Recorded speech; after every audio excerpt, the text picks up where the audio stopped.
Bonjour à toutes et à tous, bienvenue dans cette nouvelle vidéo. Elle sera consacrée au TD numéro 5, principalement à un rappel de cours des différentes matrices d'allocation des ressources. Il y en a principalement 3, donc je vous invite à aller voir au niveau du cours d'abord. Là, on va faire un tout petit rappel principalement de la matrice BCG. Boston Consulting Group, comme il y a en fait d'autres matrices, notamment la matrice ADL, Arthur Doolittle et la matrice McKinsey. Comme je l'ai déjà signalé, il y a 3 principales matrices d'allocation des ressources. D'abord, il va falloir définir ce qu'on entend par une matrice. Donc, une matrice, en fait, c'est un outil stratégique. C'est un outil que les différents cabinets, notamment BCG, McKinsey, d'accord. D'ailleurs, on a nommé ces matrices-là au nom de ces cabinets-là. Donc, c'est un outil stratégique qui va permettre à l'entreprise de positionner ses DAS. Donc, supposons qu'on a une entreprise X qui opère dans 3 activités différentes, par exemple les jeux vidéo, l'ingénierie financière et la restauration. Donc, il y aura dans chacune de ces matrices-là 3 DAS. Dans celle-là, 3 DAS. Et dans celle-là, 3 DAS. Chacun des DAS, il va être placé dans une zone de la matrice. Par exemple, pour la matrice BCG, il y a 4 positions. Star, dilemme, vache à lait et poids mort. Pour la matrice McKinsey, il y a 3 zones. Il y a la zone à forte attractivité, la zone à attractivité moyenne et la zone à faible attractivité. Donc, on va positionner un DAS ici, un autre ici et un troisième ici, par exemple. Pareil, pour la matrice ADL, il y a 4 principales zones. La zone du développement naturel, du développement sélectif, la zone de la réorientation et la zone de l'abandon.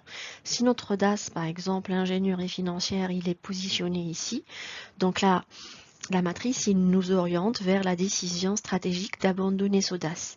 Si par contre, il est positionné là, aussi le DAS jeu vidéo, il est positionné là, dans cette case-là, dans la zone développement naturel. Donc, la décision d'allocation est d'investir pour, je dirais, se développer. D'accord? Donc, les différentes matrices, c'est des outils stratégiques qui vont nous aider à positionner les DAS. D'accord? Et pour ensuite prendre la bonne décision d'allocation des ressources. Ça veut dire, est-ce qu'on va investir nos ressources? Est-ce qu'on va, je dirais, se désinvestir d'un DAS?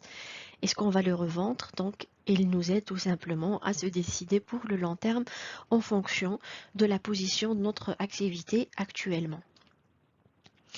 Donc, par exemple, pour la BCG, chacune des matrices, en fait, elle se base sur, elle est créée en fonction de 2 principaux critères.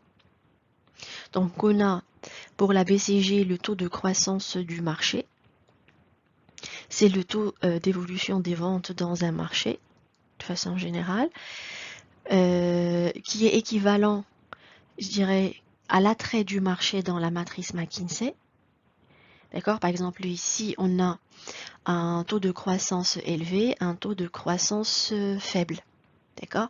Là, on a un marché très attractif, moyennement attractif et faiblement attractif.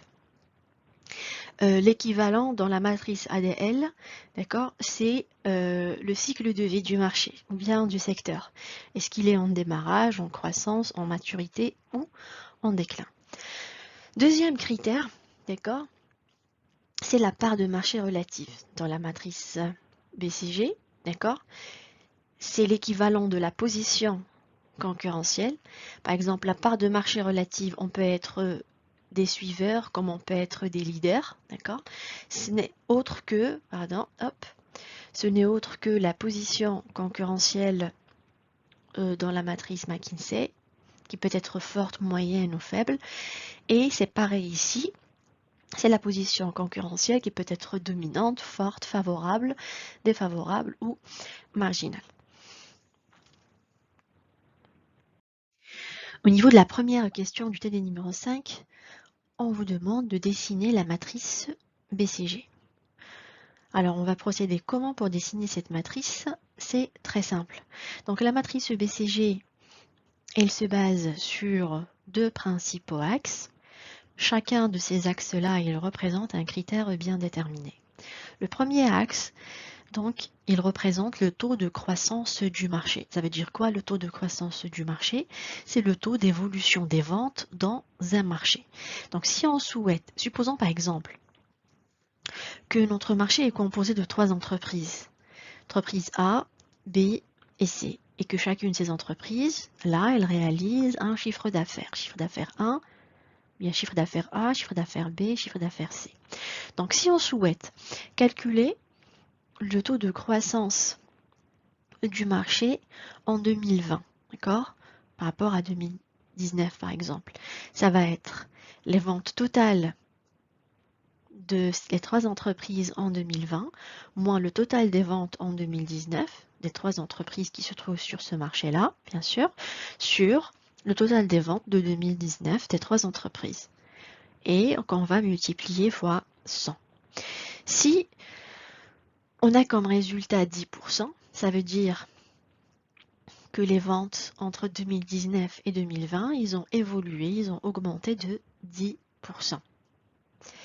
Si on a un taux de croissance du marché qui est égal à 0%, ça veut dire qu'il y a stagnation, je dirais, au niveau du total du chiffre d'affaires réalisé par les trois entreprises se trouvant dans le marché entre 2019 et 2020.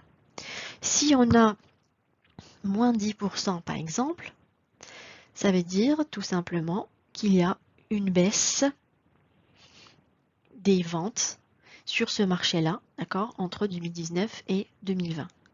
Les trois entreprises, ils ont réalisé un chiffre d'affaires total K, par exemple, et en 2019 et en 2020, le chiffre d'affaires réalisé par les trois entreprises, c'est un R qui est inférieur à K, d'accord, de 10%.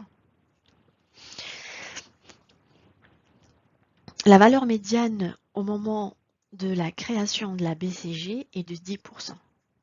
Ça veut dire que si le taux de croissance du marché il est supérieur à 10%, on dit que l'entreprise opère dans un marché en forte attractivité ou bien caractérisé par un taux de croissance fort, des ventes qui est fort. Si le taux de croissance du marché est faible, d'accord, on dit que l'entreprise elle opère dans un marché à faible croissance, c'est un marché moins attractif, moins porteur, c'est un marché mature qui va bientôt décliner parce que les ventes ils baissent, d'accord? Bien, vente totale de toutes les entreprises du marché. Donc là, on a les ventes N plus 1, ça veut dire on va faire, par exemple, pour le DAS, pour une activité bien déterminée, DVD ou jeux vidéo, peu importe, d'accord? Donc on va prendre la somme, le total des chiffres d'affaires, par exemple, en une année, N plus 1 moins les ventes en N sur les ventes en N fois 100, d'accord? Bien. Deuxième critère, en fait, c'est la part de marché relative. Donc, quand on dit relative, c'est par rapport à quelque chose. Donc, la part de marché relative, c'est notre part de marché, la part de marché de l'entreprise, par rapport à la part du marché du principal concurrent, comparé à la part du marché du principal concurrent. Prenons un exemple. Donc, on a toujours l'entreprise A, B et C. Supposons que l'entreprise A elle a une part de marché de 30%, l'entreprise B a une part de marché de 20% et l'entreprise C elle a une part de marché de 50%. Supposons pour cette première situation, on va s'imaginer qu'on est l'entreprise A et qu'on souhaite calculer notre part de marché relative. Donc notre part de marché relative va être égale à quoi? Va être égale à notre part de marché qui est égale à 30%. Que divisé par la part du marché du principal concurrent. Le principal concurrent dans ce cas-là, entre l'entreprise B et l'entreprise C, c'est le concurrent meilleur qui a le plus grand chiffre d'affaires. qui a la plus grande part de marché, d'accord? Donc c'est automatiquement, c'est l'entreprise C qui a 50%. Du coup, notre part de marché relative va être à 30% qui est divisé par 50%. Et automatiquement, 30% sur 50% va être inférieur à 1. Donc, on est suiveur. Avec 30% de part de marché, on est suiveur. Donc, on est dans une position de suiveur, d'accord, face au leader qui est l'entreprise C. D'accord? Bien. Prenons une deuxième situation. Cette fois, on n'est pas l'entreprise A, mais on est l'entreprise C. Ça veut dire que notre part de marché, c'est de 50%. Si on souhaite calculer notre part de marché relative, ça va être notre part de marché qui est égale à 50 ici, d'accord, sur la part du marché du principal concurrent. Et notre principal concurrent, à votre avis, entre l'entreprise A et B, A est la 30 et B est la 20. Ça va être l'entreprise A. Donc, on aura 50% sur 30%. Dans ce cas-là, on a 50% sur 30% va être automatiquement supérieur à 1. Donc, on est en position dominante et on est leader parce qu'on a 50% de part de marché, contrairement à notre principal concurrent qui, lui, il est suiveur. Il a seulement 30% et aussi l'entreprise B qui a seulement 20%. Maintenant, si je vous pose la question, si on a calculé la part de marché relative et qu'on a trouvé qu'elle est égale à 1, ça veut dire quoi? Eh bien, ça veut dire qu'on a la même part de marché, nous et le principal concurrent. Et si elle est égale à 2, on a calculé notre part de marché relative et on a trouvé qu'elle est égale à 2. Ça veut dire que notre part de marché de l'entreprise, elle est le double de la part du marché du principal concurrent. Une autre petite remarque à laquelle il faut faire attention, excusez-moi, c'est que là, en fait, le 0, normalement, il se situe à l'origine des axes. Mais au niveau de la matrice BCG, il faut faire attention et surtout pas, je dirais, il ne faut pas commettre l'erreur de le mettre à l'origine des axes, il faut le mettre où? Là. Donc on a 0, d'accord, 1, et puis 2, d'accord? Bien. Comme vous le remarquez, en fait, on a combien de positions? On a 4 positions. Donc, si on a un portefeuille d'activités, on a plusieurs domaines d'activités stratégiques et qu'un des domaines, par exemple les DVD, d'accord, ou je dirais la restauration, je sais pas, il se situe ici. Ça veut dire quoi? Ça veut dire qu'on est leader dans un marché en forte croissance. Si notre DAS, il est positionné là, on a trouvé par exemple qu'on a une part de marché relative qui est égale à 1,5 et que le taux de croissance du marché il est égal à 0, donc on se situe là. D'accord? Ça veut dire qu'on est leader, d'accord, dans un marché en faible croissance, dans un marché peu attractif et moins porteur. Maintenant, si on a une part de marché relative qui est égale à 0,5, par exemple, avec un taux de croissance du marché qui est égal à 20%, du coup, le DAS, il va se situer ici. Dans ce cas-là, on est suiveur dans un marché en forte croissance. Donc, on est en situation de dilemme. Après, je vais vous expliquer pourquoi. Bien, si on est suiveur dans un marché en faible croissance, donc le DAS sera positionné en poids mort et c'est la pire des positions, contrairement à la position de leader star et vedette, je dirais qui est la plus favorable des positions sur la matrice BCG. Maintenant, la question qui va se poser, si on a un portefeuille composé de 4 DAS par exemple, comment on va les présenter sur la matrice? Eh bien, on va les présenter avec des cercles ou des bulles. Comme vous le remarquez, les différentes bulles, en fait, ils n'ont pas la même taille, ils n'ont pas les mêmes dimensions. Le diamètre de chaque cercle est différent. On a celui-là qui est grand, d'accord, celui-là qui est davantage petit et on a ces deux-là qui ont, je dirais, la même dimension. Alors, si on a 4 DAS, je donnerai un exemple. Par exemple, restauration, d'accord, jeux vidéo, ingénierie financière et DVD. Donc je reprends restauration, jeux vidéo, ingénierie financière et DVD. Dans chacun de ces DAS-là, je réalise un chiffre d'affaires bien déterminé. Je réalise un chiffre d'affaires X dans la restauration, un chiffre d'affaires Y dans les jeux vidéo, un chiffre d'affaires Z dans l'ingénierie financière et un chiffre d'affaires A, je dirais, dans, on avait dit, les DVD. D'accord? Donc le chiffre d'affaires que l'entreprise total que l'entreprise réalise dans toutes les activités dans lesquelles elle opère, ça va être la somme. D'accord? Maintenant, la taille du cercle, elle est en fonction de la contribution du chiffre d'affaires réalisé dans le DAS dans le chiffre d'affaires total. Si je réalise un chiffre d'affaires élevé dans la restauration, automatiquement, la restauration, l'activité restauration, elle contribue plus. Le chiffre d'affaires que je réalise dans la restauration, il contribue, c'est lui qui contribue le plus au chiffre d'affaires total, je dirais, de l'entreprise. Du coup, la taille ou bien la dimension de ce DAS-là va être grande. D'accord?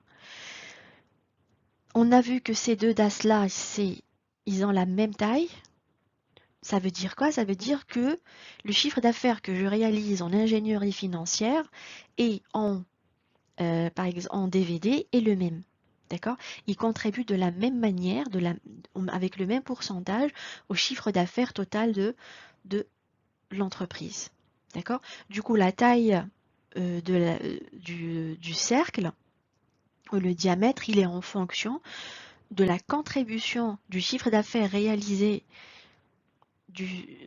dans le DAS au chiffre d'affaires total de l'entreprise.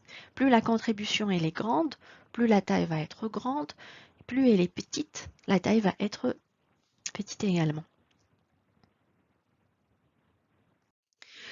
Au niveau de la deuxième question du TD numéro 5, on vous dit quelle est la décision stratégique que vous allez prendre en fonction de la position de vos DAS sur la matrice. Vu que vous avez déjà dessiné la matrice, que vous avez positionné les DAS, maintenant, quelle est la décision stratégique que vous allez prendre pour chacune de vos activités, pour chacune des activités qui constituent votre portefeuille? Eh bien, c'est simple. D'après la matrice BCG, si votre DAS, votre domaine d'activité 1, les DVD, il est positionné en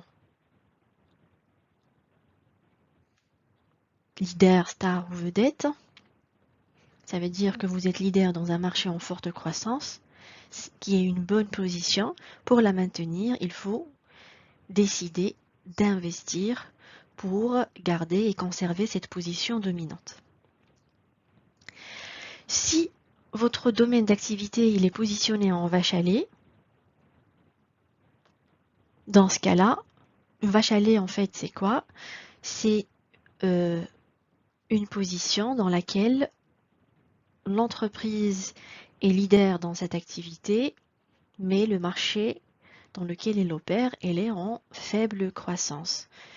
Du coup, puisque le marché en fait il est en maturité avancée et bientôt il sera en déclin, la recommandation de la matrice BCG consiste à limiter les investissements et à profiter de la situation et extraire le maximum de liquidités avant le déclin total du marché. Donc il faut rentabiliser au maximum. C'est un peu l'exemple d'une vache qui est malade. Donc il faut en profiter, extraire le maximum du lait avant qu'elle meure. Donc il faut rentabiliser au maximum et ne pas investir. Troisième position, si votre DAS il est positionné là, il est placé là, ça veut dire que vous êtes suiveur, peut-être challenger deuxième position, troisième, quatrième ou autre, dans un marché en forte croissance, un marché où les ventes augmentent, qui a un avenir, qui est porteur. Donc là, vous êtes face à un dilemme, une situation contradictoire où il faut faire un choix, d'accord? Soit que vous allez investir, vu l'attractivité du marché dans lequel vous opérez, même si vous êtes suiveur, vous allez investir pour améliorer votre position et vous passez de suiveur à leader, pourquoi pas. Si vous jugez qu'il y a une forte concurrence, une rude rivalité, dans ce cas-là, vous allez limiter les investissements, d'accord? Et avec le temps, les ventes et l'attractivité du marché va baisser. Donc, on va passer à un marché mature, puis à un marché en déclin. Dans ce cas-là, il y aura la chute de ce DAS-là vers le poids mort. Quatrième et dernière position et décision stratégique, si votre DAS il est situé en poids mort, et c'est la pire des positions, c'est parce que vous êtes suiveur, d'accord? Mauvaise chose. Et votre marché dans lequel vous opérez, il est en faible croissance. Donc là, il ne faut pas investir, il faudrait limiter les investissements et penser à abandonner ou à revendre le DAS.